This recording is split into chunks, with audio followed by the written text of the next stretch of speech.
بسم الله الرحمن الرحيم. السلام عليكم ورحمة الله وبركاته.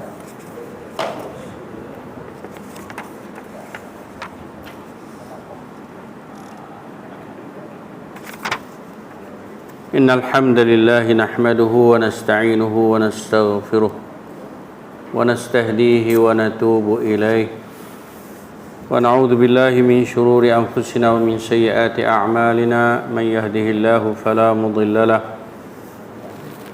ومن يضلل فلا هادي له. أشهد أن لا إله إلا الله وحده لا شريك له وأشهد أن محمدا عبده ورسوله. اللهم صل وسلم وبارك على محمد وعلى آله وأصحابه ومن جاهد بجهاده واستنى بسنته واهتدى بهديه إلى يوم الدين.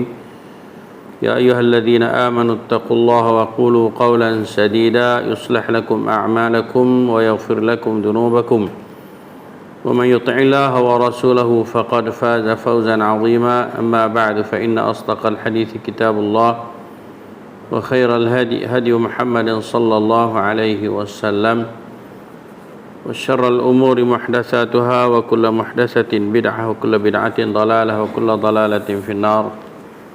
اللهم يا ربي لك الحمد كما ينبغي لوجهك الكريم وعظيم سلطانك. اللهم زدنا علما وارزقنا فهما. اللهم زدنا ولا تنقصنا واعطنا ولا تحرم علينا.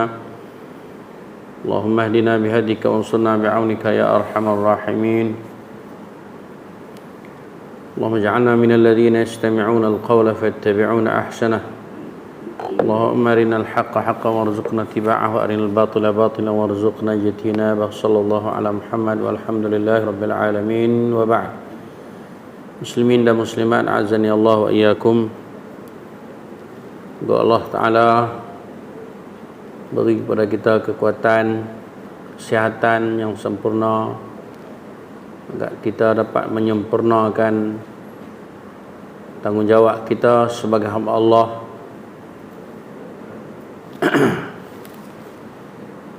dan dalam nak menyempurnakan tanggungjawab kita untuk beribadat kepada Allah Ta'ala, tak dapat tidak kita mesti dulu mempelajari selok-belok dan tata cara bagaimanakah sepatutnya kita beribadat kepada Allah. Muslimin dan muslimat, kita sambung kelas kita melalui kitab Al-Kabair, dosa-dosa yang membinasakan ataupun dosa-dosa besar, dan kita masih lagi pada dosa besar yang kedua, iaitulah membunuh ataupun membunuh orang lain. Muka surat 34. Syekh Utsaimin rahimahullah berkata,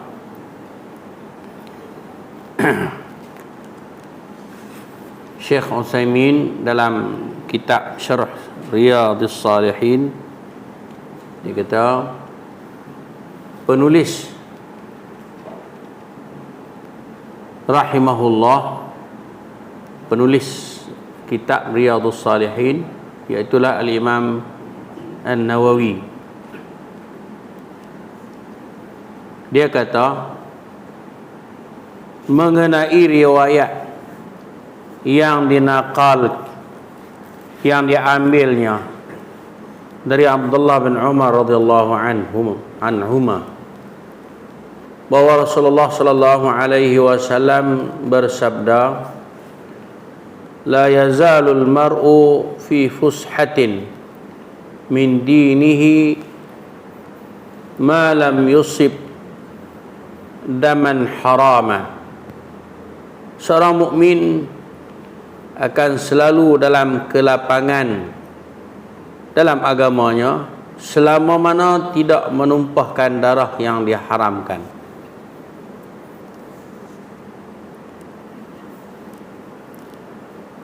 Seorang mukmin akan selalu dalam kelapangan, maksudnya dalam kelonggaran di dalam agamanya.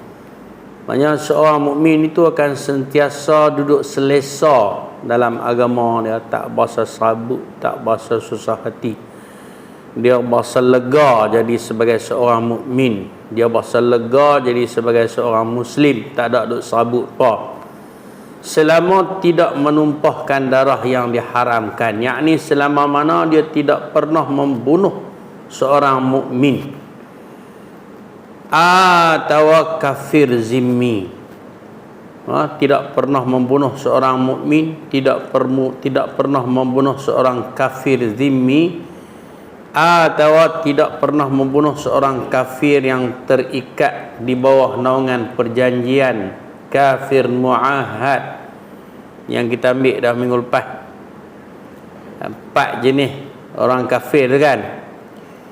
Atau dia juga akan rasa selesa jika sekiranya dia tidak pernah membunuh orang yang mendapat jaminan keamanan.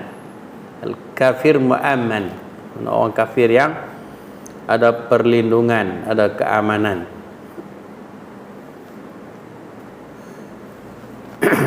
Maknanya seorang mukmin tu dia akan duduk berasa selesa dalam agama dia, tak berasa sabut apa.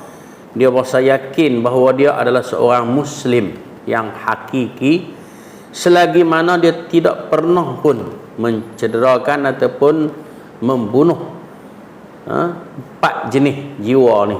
Yang pertamanya, dia tidak pernah membunuh seorang mukmin macam dia tidak pernah membunuh seorang kafir zimmi, dia tidak pernah membunuh seorang kafir yang ada perjanjian al-muahad, dan tidak juga dia pernah membunuh seorang kafir yang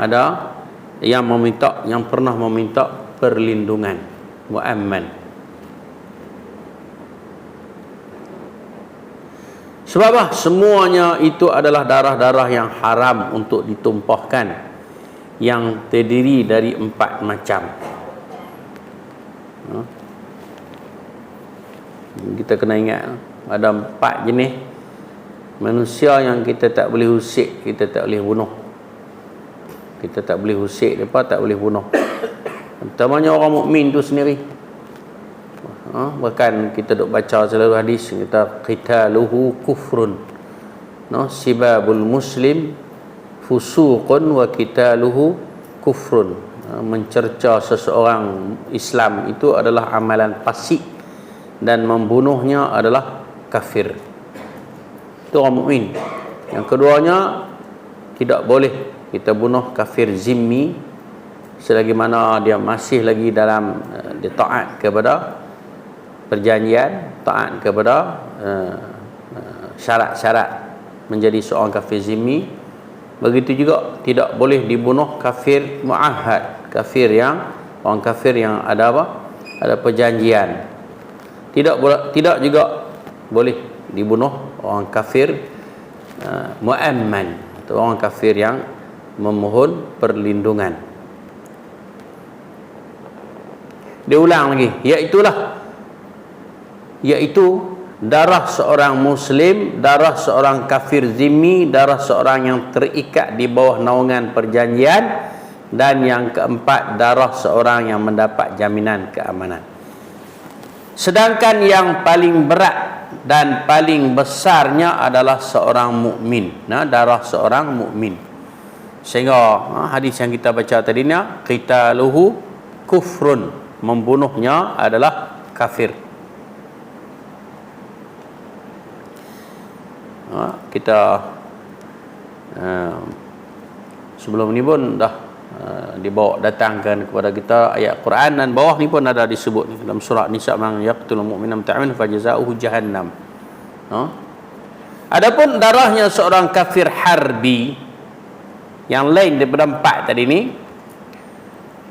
yakni orang kafir yang melakukan perlawanan dengan orang Islam, mana dia lawan, dia menentang, ataupun dia menunjukkan sikap penentangan terhadap orang Islam, maka tidak termasuk darah yang diharamkan.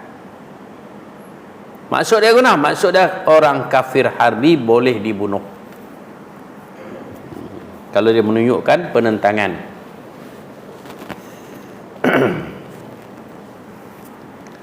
Apabila seseorang telah menumpahkan darah yang diharamkan, sama ada dia bunuh seorang muslim, ataupun dia bunuh seorang kafir zimmi, ataupun dia bunuh seorang kafir mu'ahad, ataupun dia bunuh seorang kafir mu'amman, no? Darah itu orang yang diharamkan bunuh. Nah, kalaulah seseorang menumpahkan darah yang diharamkan, mana kalau dia membunuh seseorang, itu membunuh seseorang yang diharamkan, maka agamanya akan terasa sempit baginya.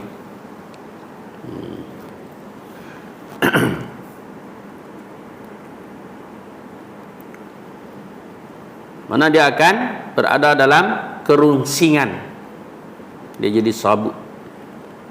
Maksudnya bahawa dadanya akan terasa sempit dikarenakan dosa tersebut, sehingga akhirnya ia akan keluar dari agama Islam, yakni dia akan jadi murtad, dan dia akan mati dalam keadaan kafir. Inilah isi daripada firman Allah Ta'ala, wa man yaqtul mu'minan muta'ammidan fajaza'uhu jahannamu khalidan fiha wa ghadiballahu alaihi wa la'anahu wa a'adda lahu 'adaban 'azima. Ada 5 benda. Dan barang siapa membunuh seorang yang beriman dengan sengaja, maka balasannya ialah neraka jahanam. 1, dia kekal di dalamnya. 2, Allah murka kepadanya. 3, dan melaknatnya, Allah melaknatnya. 3, 4, serta Allah menyediakan azab yang besar baginya. 5 kali. Dengan 1 pembunuhan, dia telah mendapat 5 benda. Inilah 5 jenis balasannya tercantum di dalam ayat ini, iaitu pelakunya akan kekal, khalidina fi, akan masuk ke dalam neraka jahanam, akan mendapat kemurkaan dan mendapat laknat Allah, serta dijanjikan akan menerima azab yang sangat pedih bagi siapa saja yang telah membunuh seorang mukmin dengan sengaja. 5 benda. Maknanya siapa-siapa saja yang membunuh seorang mukmin, kalau ikut ayat ni, dia akan dapat 5. Dia akan dapat 5 balasan. Apa dia 5 balasan? Yang pertamanya, Allah Ta'ala akan masukkan dia ke dalam neraka jahanam. Ya, ada orang lain masuk dalam neraka jahanam juga, tapi kalau bukan kerana dosa membunuh ni, dia boleh keluar balik. Tapi orang yang membunuh orang mukmin ni masuk dalam neraka jahanam, dia dapat pula yang kedua, dia tak boleh keluar dah. Kekal di dalamnya. Khalidan fiha, kekal di dalamnya. Kemudian yang ketiganya, dia akan mendapat kemurkaan daripada Allah. 3, Allah marah. Maknanya tak ada langsung ihsan, kasihan belas daripada Allah. Dalam Al-Quran Allah sebut, kata Nabi ibadi anni anal ghafurur rahim wa anna adabi huwal adabul alim. Beritahu kepada hamba aku, sesungguhnya aku adalah Tuhan yang pengampun lagi penyayang, tetapi azabku adalah azab yang sangat-sangat keras. Tak dapat dia mendapat kemurkaan daripada Allah. Kemudian dia sentiasa berada dalam laknat Allah. Yang keempat, kemudian menerima azab yang sangat pedih. 5 benda. Himpun kat dia semua. Maknanya apa? Nak abang di sini bahawa dosa membunuh itu adalah dosa besar. Bahkan atas dasar itulah dosa besar ini diletakkan pada nombor 2, selepas daripada dosa syirik.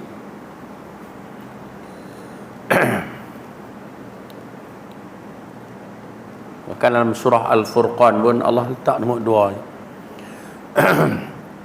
Walladzina la yad'una ma'allahi ilahan akhara wa la yaqtuluna an-nafsa allati harramallahu illa bil haqq. Barulah nombor 3, wa la yaznun, tak zina. Tidak melakukan syirik dan tidak membunuh. Jiwa yang diharamkan oleh Allah. Besarlah dosa ni, maknanya jangan nak cari pasal.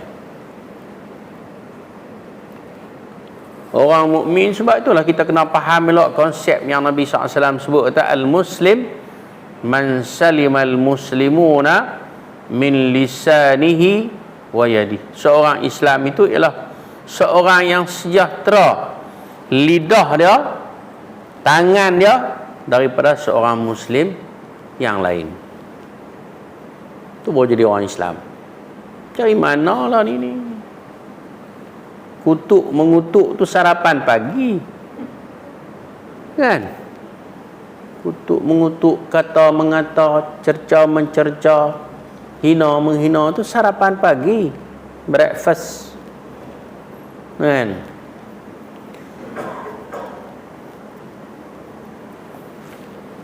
Biasanya tu cerak ringan tu kan. Makanan ringan lah breakfast. Makanan berat tu tambah lagi lah tengah hari. Berat lagi pada tu lah tu. Maki lah. Kan? Ni bukan boleh silap sikit ya. Kita lebih banyak menyebut hal orang lain. Syamsul nak nikah bergaduh.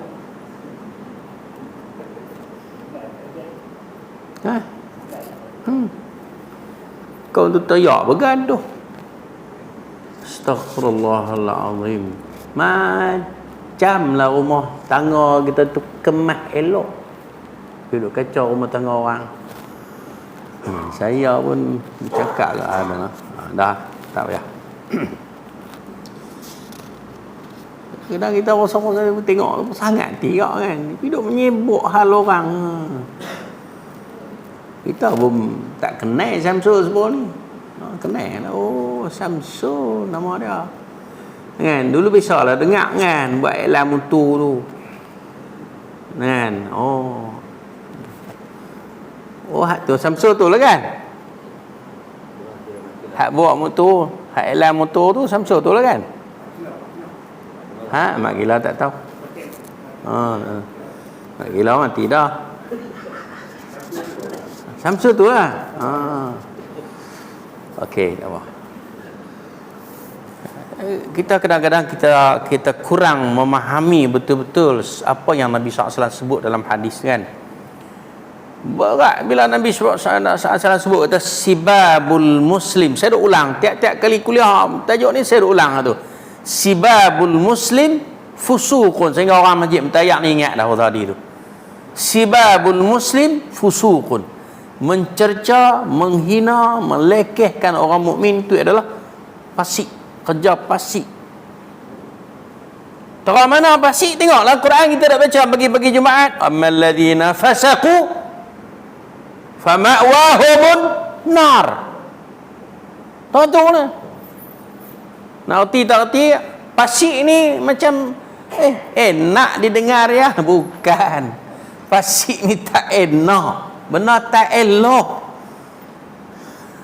Allah kata wa ammal ladzina fasaqu fama'wahumun nar.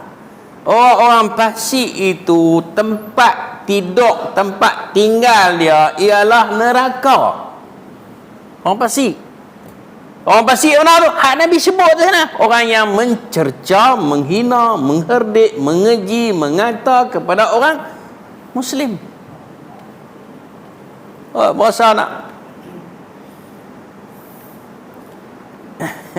Berasa nak duduk sekali kah?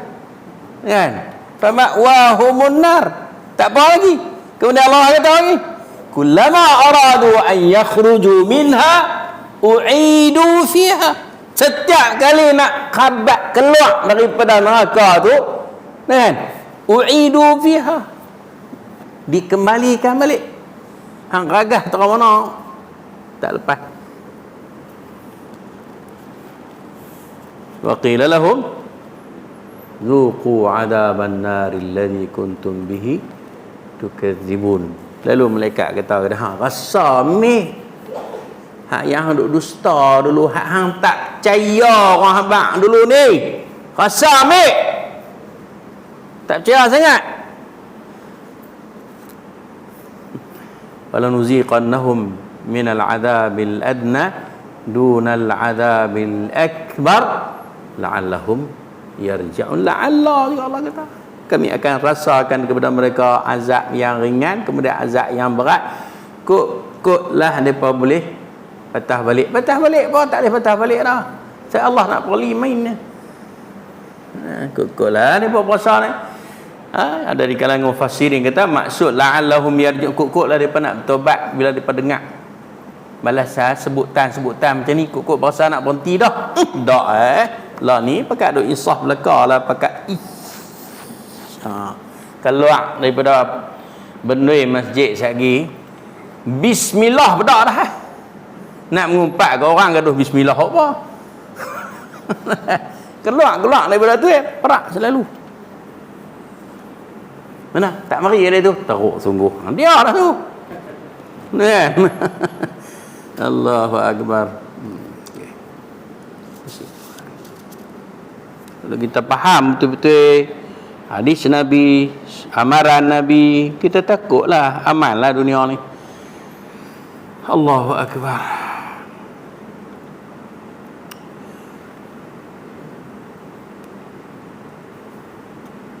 Serta dijanjikan akan menerima azab yang sangat pedih bagi siapa saja yang telah membunuh seorang mukmin dengan sengaja.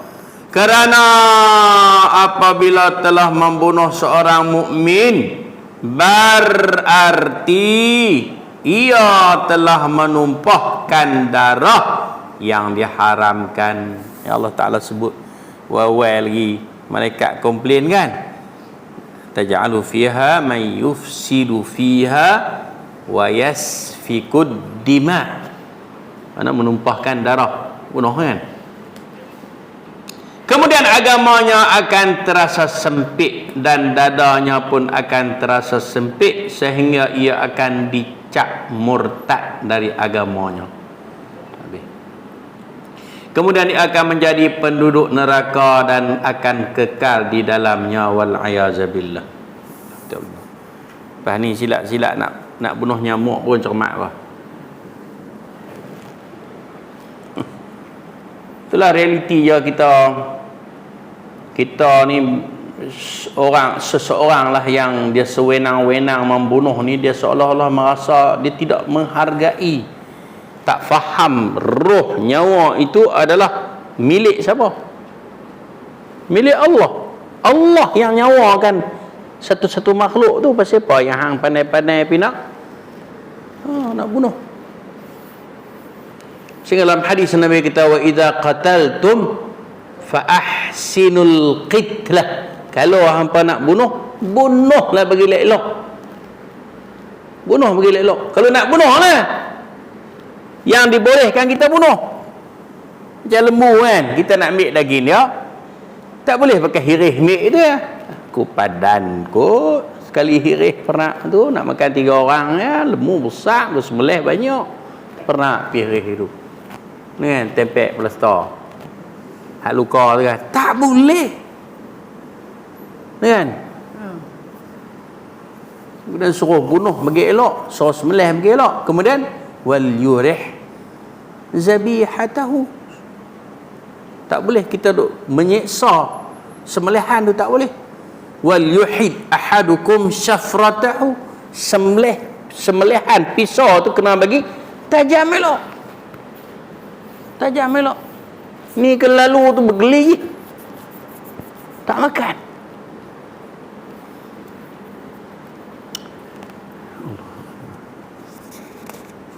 Itu hak yang dibolehkan, bagi elok. Ayat inilah yang menjadi dalil bahawa menumpahkan darah yang diharamkan, yakni membunuh orang tanpa hak, tanpa sebenar, termasuk di antara deretan dosa-dosa besar. Ayat ni, wa may yaqtul mu'minan, siapa-siapa yang membunuh orang mukmin senaja, balasannya neraka kekal. Tadilah ayat dia baca tadi. Ayat ni orang ambil dalil, buat bukti, buat dalil kata dianya adalah membunuh itu adalah dosa besar. Akan tetapi jika si pelaku, mana si pembunuh tadi ni bertaubat dari pembunuhan tersebut, apakah sah taubatnya? Dah dosa tu besar kan, berat.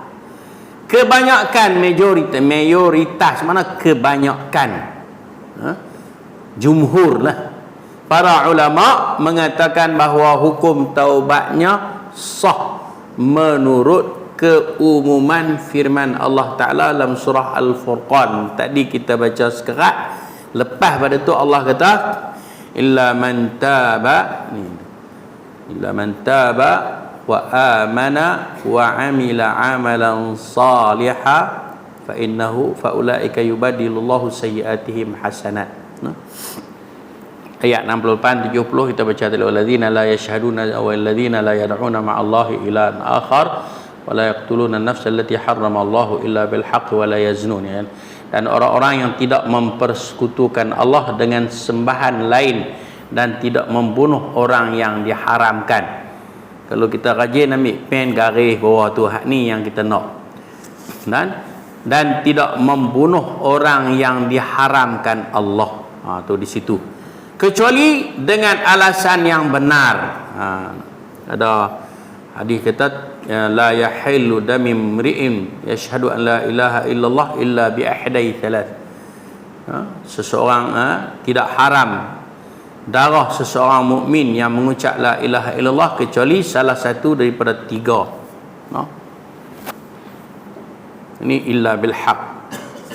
Dan tidak berzina, dan barang siapa melakukan demikian itu nescaya dia mendapat hukuman yang berat, yakni akan dilipat gandakan azab untuknya pada hari kiamat, dan dia akan kekal di dalam azab itu dalam keadaan terhina. Okey, mula daripada sini yang kita nak. Kecuali di situ.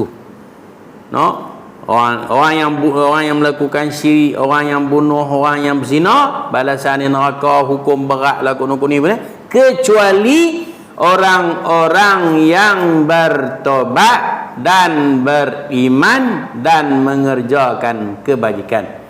Illa man taba wa amana wa amila salihan fa innahu yubaddilullahu sayyiatihim hasanat wa kana Allahu ghafuran rahima. Tuan-tuan balik pi tambahlah ayat ni dia tak bawa mari habis. Kecualilah orang yang bertaubat, beriman, beramal soleh, maka mereka itu Allah Ta'ala tukarkan amalan-amalan kejahatan mereka itu hasanat, sebagai amalan yang elok. Inilah dalil yang menunjukkan bahawa sesiapa pun yang bertaubat dari dosa pembunuhan, yakni membunuh jiwa tanpa hak, kemudian dia beramal soleh, maka Allah akan menerima taubatnya. Tapi syarat dia taubat yang betul lah. Taubat apa? Nasuha. Ya ayyuhalladzina amanu tubu ilallahi taubatan nasuha. Taubat nasuh. Mana taubat yang sebenar. Sebab itulah disebut di sini dalam ayat ini disebut bertaubat, beriman, beramal soleh. Kalau dia bertobat saja, tak beriman, tak beramal soleh, hak tu bukan dia. Itu tobat tobi, itu tobat main-main ya. Bukan tobat, itu taubat.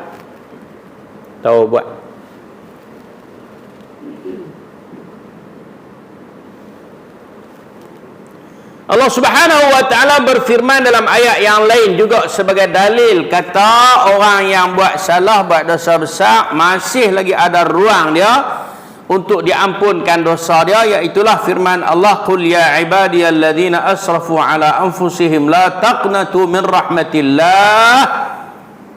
Kemudian garis hak ni, innallaha yaghfirudz dzunuba jami'a. Di situ jami'a tu, innahu huwal ghafurur rahim. Wahai hamba, katakanlah wahai hamba-hambaku yang melampaui batas, mana yang melakukan dosa, melampaui batas mana dia? Yang melanggar perintah Allah, melampaui batas lah terhadap diri mereka sendiri. Janganlah kamu berputus asa dari rahmat Allah. Jangan kita kata Allah Ta'ala ni tak ada dah kesian kat ku. Rahmat tu kesian. Allah ni tak kasihan dah aku, habis dah aku tak mau dah. Tak, jangan kata lagu tu. Jangan berputus asa daripada rahmat Allah. Maknanya jangan kamu mengatakan bahawa Allah sudah tidak ada ihsan, tidak ada rahmat kepada kita. Tak, jangan kata begitu. Pasal apa? Kerana sesungguhnya dialah, makan dia. Kerana sesungguhnya Allah mengampuni dosa-dosa semuanya. Semua dosa Allah ampun jika sekiranya kita bertaubat dengan taubat yang sungguh-sungguh. Lagi sesungguhnya dialah yang maha pengampun, maha penyayang. Surah Az-Zumar ayat 53.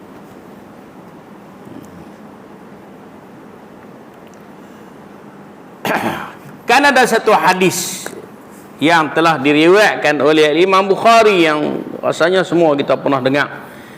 Hadis tu tajuk dia Taubat Pembunuh 99.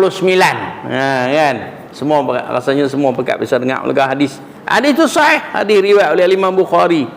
Bukan cerita zaman Nabi tak, Nabi cerita kisah zaman sebelum dia.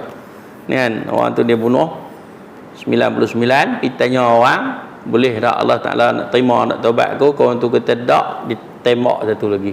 Dia bunuh seorang lagi cukup 100 pada muka dia tak. Kan? Itu kawan dah Allah Ta'ala nak bagi hidayah kepada dia, masih lagi nak bertaubat kepada Allah. Dia berusaha cari jalan untuk dapat keampunan kepada Allah. Pergi tanya seorang lagi, kan?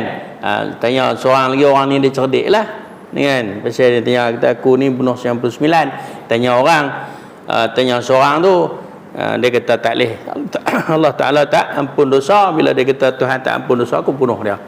Hang nak kata apa? Itu cari pasal dah ni.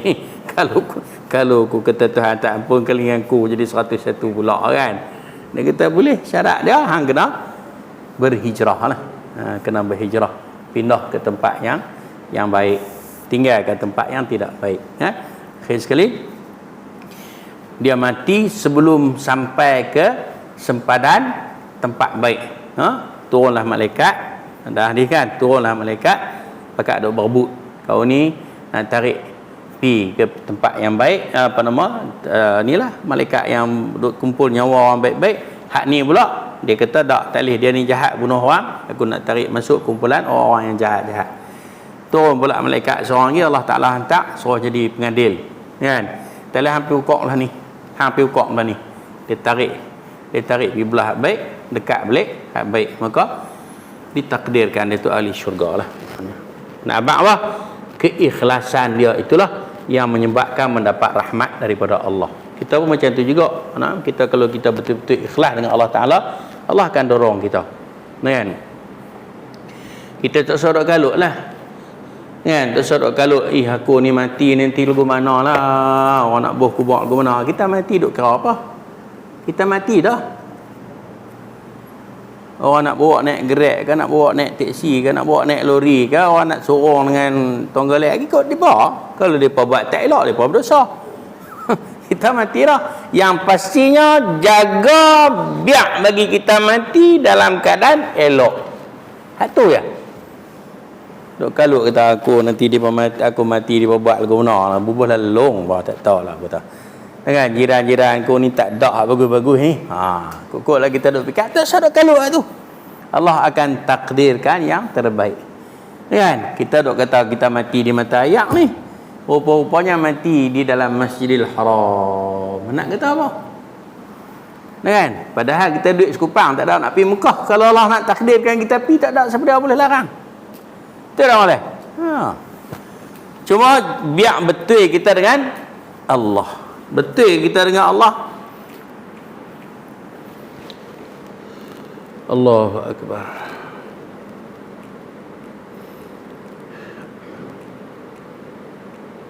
Akan tetapi bagaimana bentuk taubatnya itu? Kerana membunuh seorang mukmin berkaitan dengan 3 macam hak.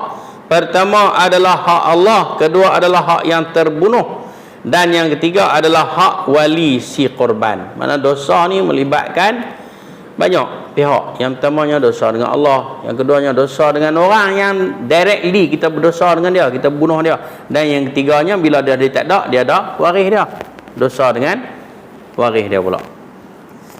Nak kira lagu mana tu? Dia kata apabila seseorang bertaubat dari hak Allah, maka Allah akan mengampuninya. Selesai pi. Kalau dosa dengan Allah. Si korban memiliki hak dari diri si pelaku. Memang betul. Nah, orang yang dibunuh itu dia ada hak. Akan tetapi si korban telah terbunuh. Habis dah dia. Nak bagi apa lagi? Aku nak bayar dengan dia. Dia mati dah. Aku nak buat lagu nak suruh dia bunuh aku tak boleh. Kecuali yang kita jumpa baru ni, kalau dua-dua tu berlawan. Kan? Dua-dua tu berlawan, tak ada siapa boleh tuntut. Nah, izal taqal sayfani fal qatil wal maqtul finnar. Apabila bertembung dua senjata, yang membunuh dan yang dibunuh dua-dua masuk neraka. Kan hadis kita jumpa ni. Kan? Para sahabat kata, pasal apa hak yang kena bunuh masuk neraka juga? Hak yang membunuh ni tak apalah, dah dia bunuh, dia kena masuk neraka ni. Hak yang kena apa masuk neraka juga? Maka Nabi kata dia pun berusaha untuk membunuh, tapi nasib dia tak baik, dia kena. Kalau dia tak kena, kawan tu kena. Kan? Hak tu tak apalah. Hak ni tak, dia bunuh kawan tu. Kawan tu mati dah, nak bayar guna ke dah, kan? Tentu ia tidak boleh membalasnya di dunia. Kita nak bayar tak boleh dah. Apakah taubat si pelaku akan mendatangkan ampunan dari Allah bagi si pelaku, ataukah hukum qisas, yakni hukum balas harus ditegakkan terhadap si pelaku pada hari kiamat kelak? Kan? Dah dia tak ada dah. Nak hukum guna, nak jalan qisas pun tak boleh. Adakah qisas tu dilakukan di akhirat nanti? Bila berjumpa balik nanti bunuh balik, kan? Hal inilah yang menjadi perdebatan di kalangan ulama. Ulama duk bahas duk keli. Sebahagian ulama ada yang mengatakan bahawa hak si korban tidak akan gugur kerana si pelaku telah bertaubat, kerana di antara syarat-syarat taubat adalah harus mengembalikan sesuatu yang pernah dizaliminya kepada si pemiliknya, kan? Syarat taubat kalau melibatkan orang lain ada 4. Kalau melibat dengan Allah Ta'ala ada 3 saja. Tapi kalau melibat dengan orang lain, ada tambah satu syarat lagi pada kembalikan balik. Kalau dia ni dibunuh, mana? Bunuh balik. Qisas lah. Kalau ikut pendapat dia ni. Sedangkan si korban tidak boleh menerima tebusan dari si pelaku atas kezalimannya. Orang tu dah mati dah. Dia nak terima lagi tebusan tadi. Dia dah mati dah. Kan? Kerana korban tersebut sekarang telah meninggal dunia, dah mati dah. Sehingga hukum qisas harus ditegakkan terhadap si pelaku di hari kiamat nanti. Kalau macam tu, dah dia tak boleh nak terima dah tebusan tu, maka kena tegaklah qisas untuk dia di hari akhirat nanti. Ini pendapat kau ni. Akan tetapi zahir dari ayat-ayat yang telah kita bahas di dalam surah Al-Furqan di atas menunjukkan bahawa Allah akan mengampuninya dengan ampunan yang sempurna. Apabila Allah mengetahui kejujuran taubat seorang hamba, maka dia akan memberikan ampunnya kepadanya atas hak saudaranya yang telah dibunuh. Betul orang yang dibunuh tadi naya? Tak naya. Lagu mana? Allah dia boleh buat lagu. Mungkin Allah Ta'ala gugurkan dosa-dosa si pembunuh, si orang yang dibunuh tadi ni. Dia pun ada dosa dengan Allah Ta'ala juga. Kan? Dia pun ada dosa mungkin. Adalah cara Allah Ta'ala. Ataupun Allah angkat derajat dia kan? Di atas kesabaran dia, di atas kezaliman yang dia ditimpakan kepadanya, Allah bagi kepada dia derajat ke apa kan? Ikutlah. Sedangkan hak yang ketiga pula, selesai hak si yang mati tadi, yang kena bunuh. Ada satu hak lagi, iaitu wali. Sedangkan hak yang ketiga, iaitu hak wali atau kita waris keluarga si korban, hal ini menyangkut kerelaan dari wali korban. Dalam ayat Allah Subhanahu wa taala ada sebut faqad ja'alna liwalihi sultanan fala yusrif fil qatl. Ada dia bagi sultanan, siapa yang dibunuh secara sengaja, maka dijadikan bagi waris tadi ni sultanan, kuasa untuk menuntut. Menuntut apa? Menuntut pampasan ataupun disebut apa? Diyah. Disebut diat ataupun diyah. Duduk taman ayat tu. Okey. duduk dalam surah Al-Isra ayat 33, wala taqtulun nafsal lati harramallahu illa bil haqq wa man qutila mazluman faqad ja'alna liwaliyhi sultanan fala yusrif fil qatl innahu kana mansura. Jangan kamu membunuh nyawa-nyawa yang diharamkan oleh Allah Ta'ala kecuali dengan kebenaran, dengan hak. Barang siapa yang dibunuh secara zalim, maka kami jadikan bagi walinya, warisnya, sultanan, kuasa hak untuk dituntut ke atas si pembunuh tadi ni. Fala yusrif fil qatl. Maka oleh kerana itu janganlah kamu membunuh secara sewenang-wenangnya. Okey. Jadi ada hak. Waris tadi ada hak untuk menuntut. Di dalam ayat tu surah Al-Isra ayat 33 tadi Allah Taala sebut qad ja'alna liwalihi sultana. Kami bagi kepada waris dia tadi ni kuasa, ada power untuk menuntut. Ikut dia lah. Dia pun kalau dia tuntut kan. Okey, di sini dia kata apa? Sedangkan hak yang ketiga iaitu hak wali, yakni keluarga si korban. Hal ini menyangkut kerelaan dari wali korban. Setiap orang sangat dimungkinkan untuk mendapat kerelaan dari mereka, keluarga si korban, yang itu dengan menyerahkan diri kepada mereka sambil mengatakan, aku telah membunuh saudara kalian, maka berbuatlah sekehendak kalian terhadap diriku. Si pembunuh tadi ni, dia pergi jumpa pada waris, dia kata, aku ni bunuh lah, kan? Keluarga salah seorang berkata, hampa nak buat apa kat aku?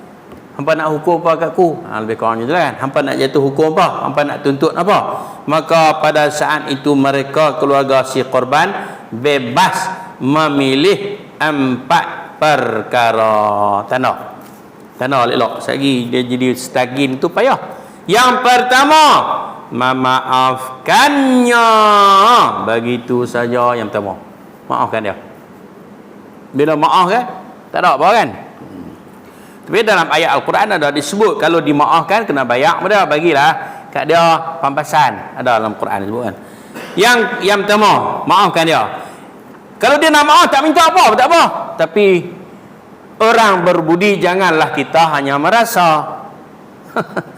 Orang berbudi biarlah kita berjasa kan.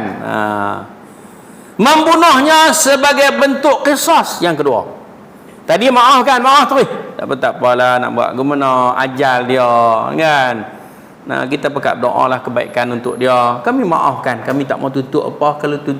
Kalau tuntut ke hang pun, hang bukan nak boleh kembalikan nyawa dia. Itu hak jenis hak yang erti.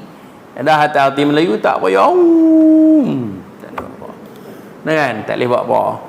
Yang kedua, membunuhnya sebagai bentuk qisas yang kita baca, kutiba alaikumul qisasu fil qatla. Diperdukan kepada kamu bunuh balas di atas pembunuhan. Boleh, tak ada masalah.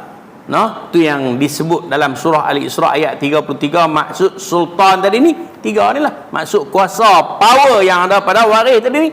Pilih, dia ikut, dia nak milih mana pun. Sama ada yang pertama dia maafkan, atau yang kedua dia kata tak boleh, hang bunuh balik. Jadi sama adil, dia kata boleh, tak ada dua-dua. Kan? Jadi senang dia kata, kami pun tak kena duduk sabuk apa dah. Yang ketiga, meminta diyat. Fadiyatun musallamatun ila ahliha, kan? Bayar fidyah. Bayar diat. Bayar diat. Apa maksud diat? Yakni tebusan sejumlah wang dari si pelaku. Yang ketiga, boleh tak minta tebusan ataupun dia panggil apa? Diat. Dia masuk diat. Okey, yang keempat. 3, yang keempat, dan boleh. Bisa-bisa tu maksud dia boleh. Bukan bisa tu kat ulat senuk tu tak. Bisa tu boleh. Dan boleh juga berdamai dengannya dengan sebuah perdamaian yang nilainya lebih rendah daripada diat atau yang setara dengan diat. Mana kalau diat tu tinggi sikit, ni mana tak apalah, ikut hang lah lagu mana pun. Tak boleh kira tu. Tu tak boleh kira tu bunyi tu. Tak masuk waktu jangan duk susah hati. Sampai masa saya berhenti Semua ini dia bolehkan menurut kesepakatan para ulama. Tu dia panjang ni kalau nak bercara ni. Bunuh ni pun ada 2-3 jenis juga. Ada bunuh senaja, ada bunuh tak senaja, ada bunuh yang seakan-akan senaja. Bunuh yang seakan-akan senaja tu macam hajak pergi terbih burung. Nah kan, hang pergi duduk lek ku duduk ni terbih puk kena kepala kau tu mati. Bukan niat nak bunuh pun, tapi dah mati. Nah kan? Dia adalah syarat-syarat dia pula.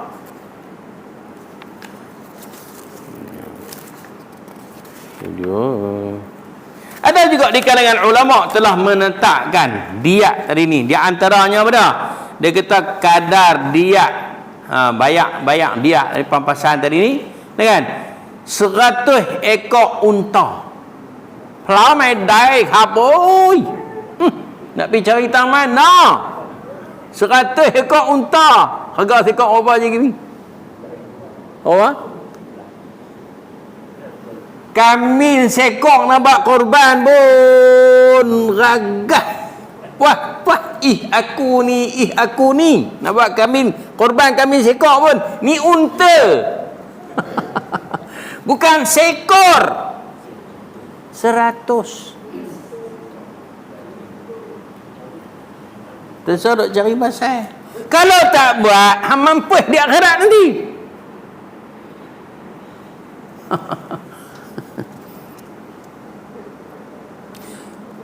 100 ekor unta bunting.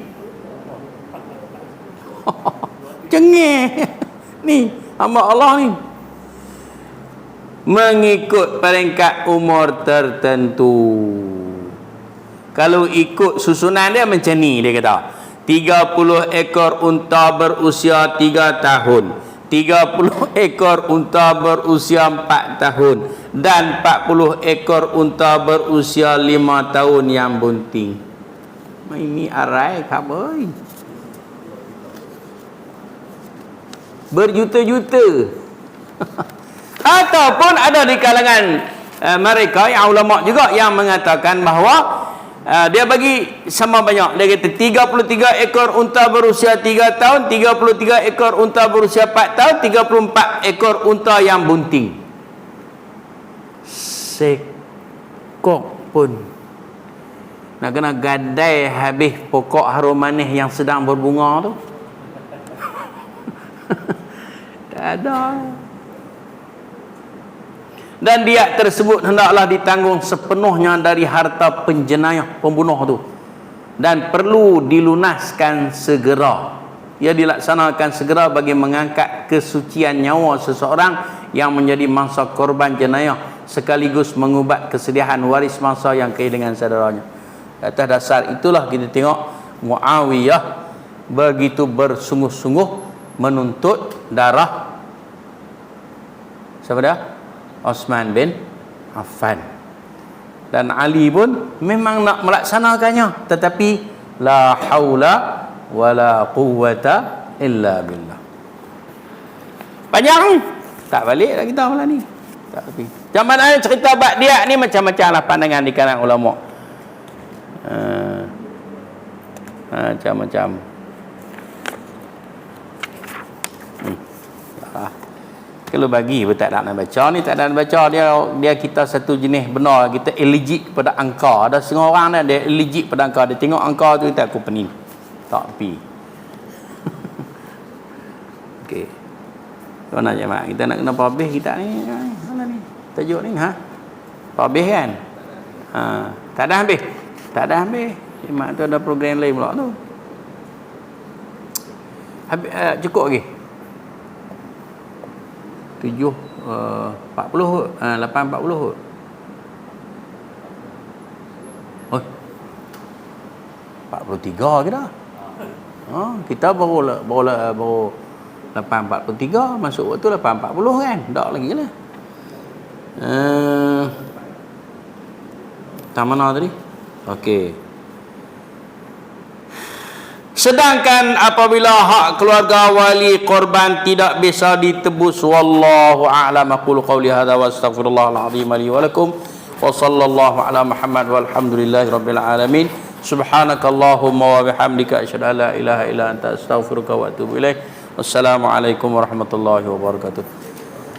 Saya duk bimbang tak, saya tak baik nanya orang masjid tu yang. Tak minum buah. Ha? Tak minum buah. Boleh.